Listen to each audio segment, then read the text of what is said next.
हक्काचं पाणी मिळालंच पाहिजे। पाण्यासाठी जीव घेणाऱ्यांचा निषेध असो, पाण्यासाठी जीव घेणाऱ्यांचा निषेध असो।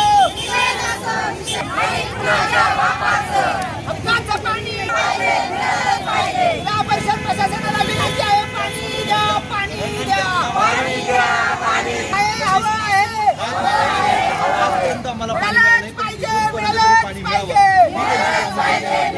आजच्या आंदोलनानंतर तरी यांची मागणी करणं हक्काचं पाणी मिळालंच पाहिजे,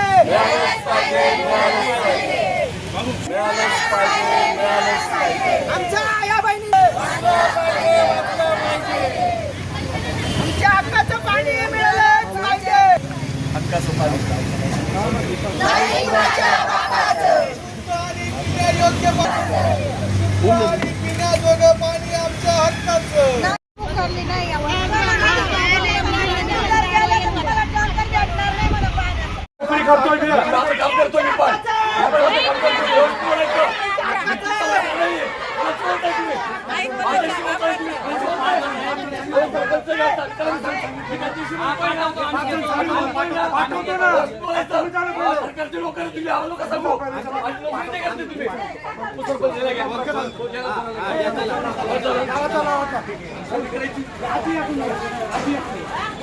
तालुक्यातील मुळेगाव हे गाव आहे। या गावात 12 वस्त्या आहेत। 2 वाड्यांमध्ये आजपर्यंत विहिरीचं याच्यातलं पाणी नळाने पाणी आजपर्यंत 78 वर्षानंतर नळाला पाणी कसं येतं हे गावाला पाहता आलं नाही।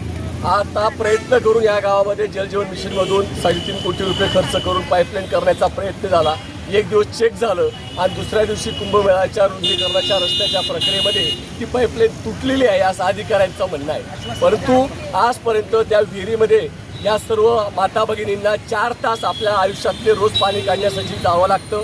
रोज त्यांना हाताचे विकार झालेले आहेत। 4 महिलांचा त्या ठिकाणी मुलींचा मृत्यू झालेला आहे। एक आजीबाई आतापर्यंत जखमी झालेली आहे, तरी सरकार प्रशासनाला जाग येत नाही। आणि म्हणून आज आम्ही या ठिकाणी धरणे आणि इथं निदर्शने केले आहेत। आमची मागणी आहे की स्वातंत्र्य मिळालं पण कुणाला मिळालं?